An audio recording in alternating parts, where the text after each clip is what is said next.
Avis vascular centre మన దేశంలోనే the best varicose vein hospital. ఇప్పుడు నువ్వు హైదరాబాద్ వచ్చినప్పటికి నీకు తాడు బొంగరం లేదు, రూపాయి సంపాదన లేదు, రైట్? లాటరీ అంతే. అసలు నిన్ను చూసి ఏం చూసి ప్రేమించింది ఈ వైఫ్? ఇవన్నీ చూసే. ఏవి? తాడు బొంగరం లేదు, ప్రేమ గుడ్డిది సార్. పైగా నేను నల్లగొండ చూసింది అది ఇంకా గుడ్డిది అయిపోయింది. కాదు కాదు, ప్రేమ గుడ్డిదే కాదు, ప్రేమ డాక్టర్ కూడా. ప్రేమ డాక్టర్ జడ్డిది కూడా. ఇంటర్వ్యూ చేస్తే మీ ఆవిడ నిన్ను నన్ను కూడా కొడుతుందేమో. అదే ఉండదు, అవునా? అది పట్టించుకోదు. Cool, right. అది మిస్టర్ పాజిటివ్ అది. అవునా? కానీ అది చాలా, అంటే నిజంగా ప్రేమ గుడ్డిది అంటే నమ్మాలి. అది మన యాక్టర్ శత్రు ఉన్నాడు కదా, శత్రు అని కూడా అంతే. నేను ఇదే ప్రశ్న శత్రుని అడిగాను, ఏం చూసి ప్రేమించింది ఆయన నిన్ను మీ మిస్సెస్ అని. అంతే. అండ్ నీకు బైక్ లేదు, గవర్నమెంట్ ఇచ్చిన బస్సు తప్పితే. అవన్నీ చేసేదని ప్రేమ అంటారు సార్. ఇన్ఫాక్చుయేషన్ అంటుంది. Attraction, infatuation, planning, perfection to the life and core to the marriage things. అది వేరే ట్రాక్లు అయ్యి. మాదేంటంటే గుడ్డిది. అంటే తనకి ఏంటంటే షీఈ్ వెరీ ఫ్రాంక్. అండ్ నేను నమ్మింది ఏంటంటే ఏదైనా ఫ్రాంక్. ఓకే, అసలు మీరు ఈ మాట అనడం వల్ల బాధపడతారని నేను చెప్పినా అదే మాట్లాడుతుంది. అవునా? వద్దమ్మా, నువ్వు అంత స్ట్రైట్ మంచిది కాదు, నిర్మోహం మాట అనమాట. నీ మంచిది కాదు. ఈరోజు నాకు ప్రాబ్లం వచ్చినా రేపు నాకు ప్రాబ్లం ఉండదు, నువ్వు నాకు ప్రాబ్లం పెట్టకు, నువ్వు అలా ఉండు, నీకు నేనేం అనట్లా. నువ్వు ఓవర్ యాక్షన్స్, నువ్వు నీ లేకపోతే నేను ఉండలేను, ఇవన్నీ నువ్వు మాట్లాడు, నేనైతే ఇలాగే ఉంటాను. I'm straight. అదే నువ్వు మాట్లాడేవు అవన్నీ. మనకి అదవాసాలు ఒకటే రెండే. సినిమా ఇండస్ట్రీలో ఉండి మనం ఏమైనా ఫెయిల్ అయ్యింది. అదే ఒకట్లే. నువ్వు సినిమా ఇండస్ట్రీలో రాకముందే నువ్వు నటుడివి, మహానటుడిని. మామూలు కాదు, ఇంకా అందరూ తెగ నవ్వేసేవారు, నమ్మేసేవారు. అదేలే, చేసిందంతా అదపోలే. అదేలే, అది మనం ఒప్పుకోవాలి కదా సార్. ఎగ్జాక్ట్లీ. అంటే నువ్వు యూఆర్ సక్సెస్ఫుల్ టుడే. నువ్వు ఏది ఒప్పుకున్నా అది అందమే. ఏది? ఇప్పుడు నేను ఎదవను సార్, నేను పోకిరిని సార్, నేను రౌడీని సార్, నేను గుండాను సార్, నేను ఇది సార్ అని ఎన్నైనా చెప్పు, నువ్వు అన్నీ అందంగా ఉంటాయి. ఎందుకంటే ఓ టైం వరకు రెండు రకాలుగా సక్సెస్ఫుల్ నువ్వు. ఒకటి నటుడుగా అయితే, రెండు ఒక సీరియస్ ఎడిక్షన్ నుంచి బయటకు వచ్చి again you became a hope to the film industry. అంటే నాకు ఇప్పుడు ఒకప్పుడు భయం ఉండేది సార్, ఏంటి ఎలాగా. ఇప్పుడు నాకు ఏంటి ఎలాగనేది లేదు. ఇంకేంటి ఎలాగా? నువ్వు బ్రహ్మాండంగా ఉదయం 5 గంటలకి టంగుమని లేచి రెడీగా ఉంటావు. లైఫ్లో ఇన్సైడ్ సోల్ సాటిస్ఫాక్షన్ అంటారు కదా సార్. అవును.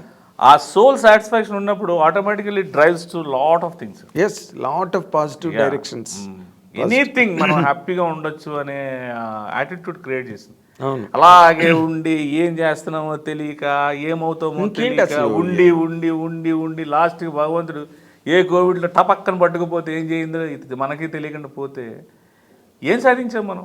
ఏం సాధించాం? ఉన్నంత వరకు దుమ్ము దులిపి వెళ్ళిపోవాలంతే. This is a great case study. నీ ఇంటర్వ్యూ చూసిన వాళ్ళందరికీ కూడా అంతే. నువ్వు అలా దానిలోంచి బయటకు రావడం అన్నది ఎంతమంది రాలేకపోయారు కదా. అవునండి, ఎంతమంది రాలేకపోయారు. అంటే దానికి గట్స్ ఉండాలి. నేను చెప్తున్నాను కదా, అదృష్టం కూడా, యోగం. ఫైనల్ నా కూతురు అనే నా ఇంపాక్ట్, నా కూతురు అనే నా ప్రేమ, నా కూతురికి ఏదైనా బెస్ట్ లైఫ్ ఇవ్వాలని ఒక అంబిషను. ఇప్పుడు అంతే, మేము అనుకునేది అయిపోయింది.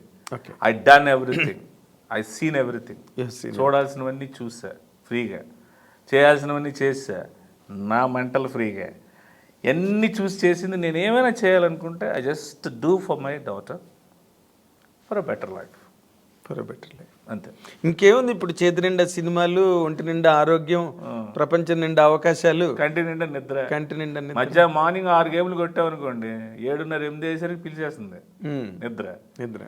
ఇంతకన్నా అదృష్టం లేదని నేను అనుకుంటాను. Exactly. You are a very very lucky man. And your family is basically very fortunate family to have you back. Even మా నాన్నగారికి కూడా మన బైపాస్ అయిపోయి ఫేస్ మేకర్ పెట్టిన, he fight back and he come back again. అవును. Because ఆడిది ఏదో ఉంది చూస్తాను నేను అన్న ఆశ. కరెక్ట్. చూశారు కదా, ఆశ ఉంది.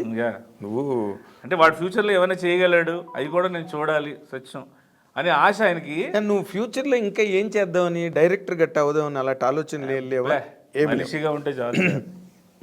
ఇలాగే ఉంటే చాలు. ఓకే. అది మీరు ఏమిస్తారో అలా ఉంటాను నేను.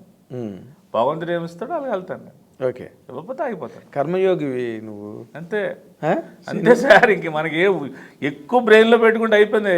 కోహ్లీ ఒకటే అన్నాడు, you keep on play, don't think, keep on play, focus on the ball, take it your talent, hit the ball, practice, make the play, then it will comes. Exactly.